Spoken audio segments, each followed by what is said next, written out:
자, 안녕하십니까. 홍화상입니다. 나가사키가 교무 아메리다. 나가사키에는 오늘도 비가 내린다. 지금 나가사키 야경입니다. 김옥균이 요정에서 술을 먹고 사진사 우에노 히코마가 먹었는데, 일본의 당시 나가사키의 상황에 대해서는 여러 가지 얘기를 물어봤을 겁니다. 그걸 안 물어봤으면 바보죠. 그날 다 술을 먹고 나오면서 김옥균이 아주 우울했을 겁니다. 왜냐하면 나가사키에 일본의 나가사키 함대 사령부가 있는데, 그 사령부가 바로 1875년에 강화도에 나타난 그 운양함 포격 사건, 그거를 바로 나가사키 함대가 일으킨 거거든요. 그래서 이 배가 지금 그 당시에 들어왔던 운양함입니다. 자, 운양함은 270톤급, 그 상당히 그 최신의 함이었고, 영국제였습니다. 270톤이면 상당히 큰 겁니다. 그 당시에는. 그 다음에 영국에서 만들었고요. 전장 38m, 16mm 포 두 문을 갖고 들어왔습니다. 당시 운양함의 지휘관은 이 사람입니다. 이노부에 요시카라는 사람이죠. 운양함의 함장이었습니다. 뭐 개월이 치면 한 뭐 중령 정도 됐겠죠. 이 사람이 포격을 하고 돌아갑니다. 그러니까 초지진의 강화도 초지진을 완전히 쑥대밭으로 만들었잖아요. 그리고 나가사키로 돌아와 가지고 바로 지금 김옥균 술 먹은 그 앞입니다. 이 상관이었던 가무라 스미요시에게 보고를 합니다.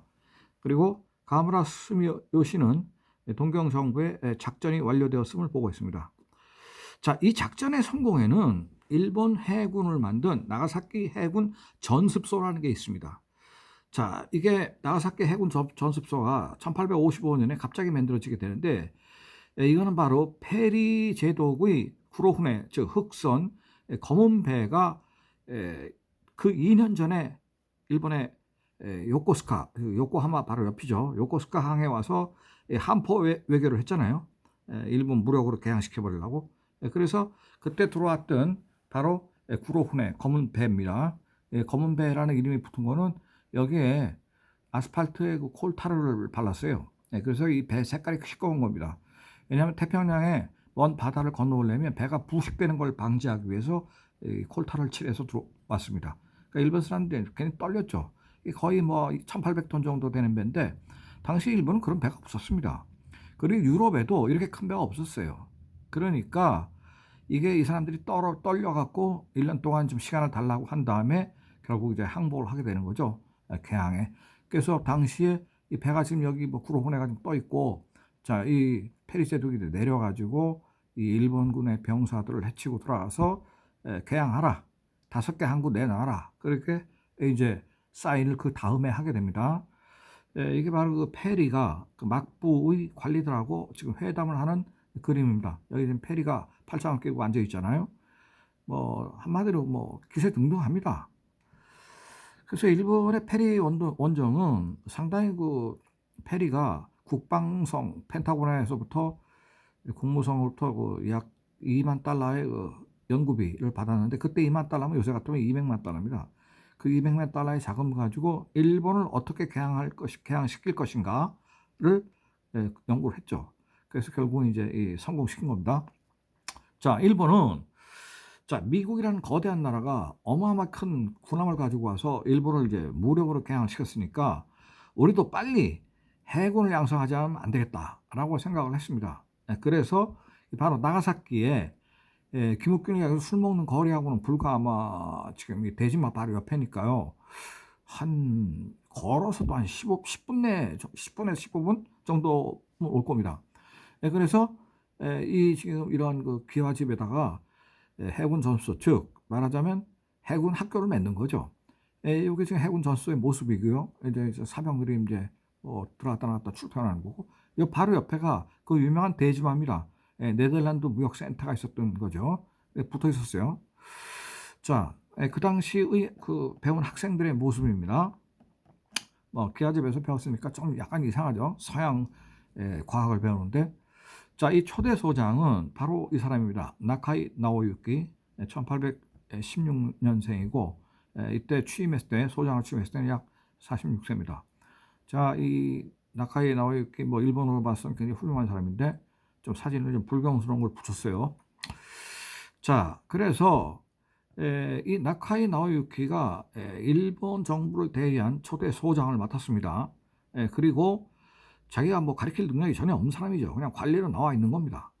그 다음에 책임 교수는 네덜란드 사람입니다. 이름은 펠스 라이켄이라고 지금 일본 사람들 표기를 했는데 지금 네덜란드어로서는 제가 어떻게 있는지 모르겠는데 펠스 뭐 리켄 정도 되는 사람인가 봐요. 자, 이 사람입니다. 이 사람이 이제 그 책임을 지고 아무래도 군함을 잘 알 테니까 이 사람 해군 군인입니다. 네덜란드에. 네덜란드가 뭐 1700년대, 1600년대까지 날렸으니까 해군으로서. 자, 이 사람이 와서 가르쳤는데 당시 가르친 과목을 보면은 항해술하고 이 함대 운용, 그다음에 포술, 측량술. 이 전부 네덜란드 지금 교수입니다. 이 사람들이 위에 있는 사람이 책임 교수고, 그다음에 의학하고 화학을 가르쳤어요. 화학을. 왜냐하면 이 배에서도 그 화학을 배워야 되는 모양이에요. 아마 기름 관계 문제가 있어서 그럴 거예요. 그래서 이 화학 중에 이 폼베라고 하는 이 사람은 좀 알아야 될 필요가 있는 사람인데, 이 사람이 바로 사진관, 사진사 우에노 히코마에게 그 사진학을 가르쳐 준 사람입니다. 그 다음에 조선학, 측량학, 산술, 그다음에 기관학, 기관학 전부 네덜란드 교수진으로 진용을 짰습니다.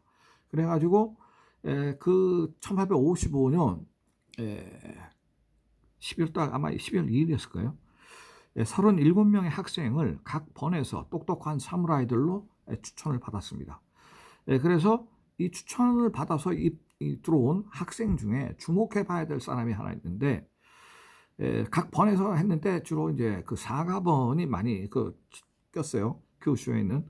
그 이유는 사가번이 네덜란드 쪽에 도자기를 팔아먹기 위해서 대지마의 무역센터가 바로 붙어 있기 때문에 투자를 많이 했습니다. 이 학교 세우는데.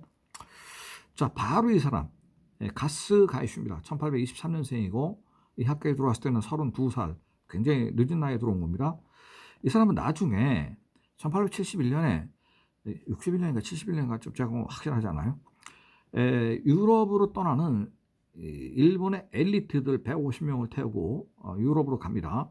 그래서 마르세유 항구로 돌아가지고 파리로 올라가게 되는데, 그때 타고 갔던 배가 함린환이라는 배였습니다. 함린환의 선장이 됩니다. 그러니까 여기서 배운 이 공부를 토대로 함린환의 선장이 되고, 실제로 이 함린환은 이 나가사키 그 해군 전습소 해군 학교에서 자기네들이 많이 타본 배입니다.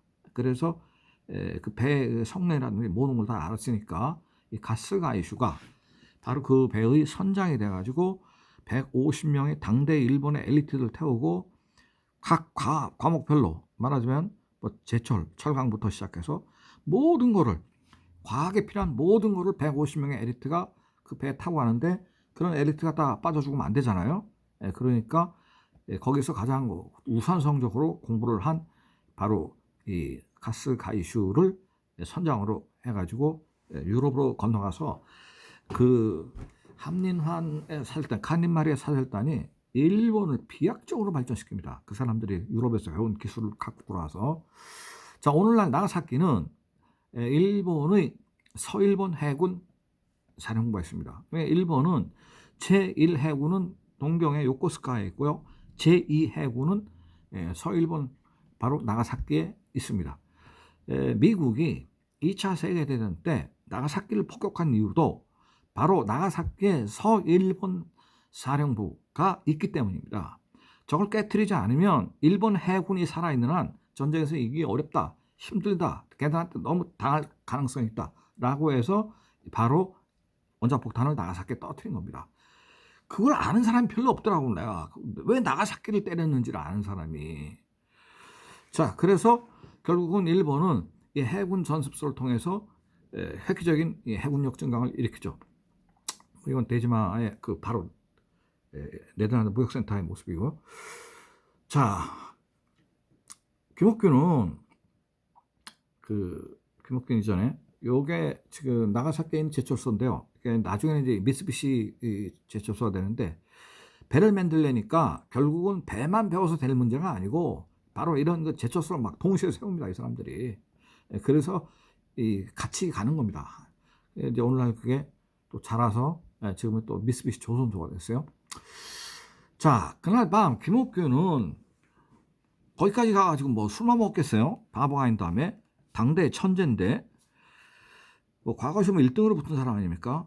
그래서 이 사람이 요정 히키다야에서 술을 뭐 먹었을 텐데, 바로 그 우에노 켄바가, 우에노 히코마가 이 해군 전습소의 교수인 폼베로부터 사진학을 배웠기 때문에 이 상황을 잘 알고 있었을 겁니다. 따라서 일본의 근대화 상황을 김옥균이 건너간 목적도 조선의 근대화 때문에 건너간 거거든요.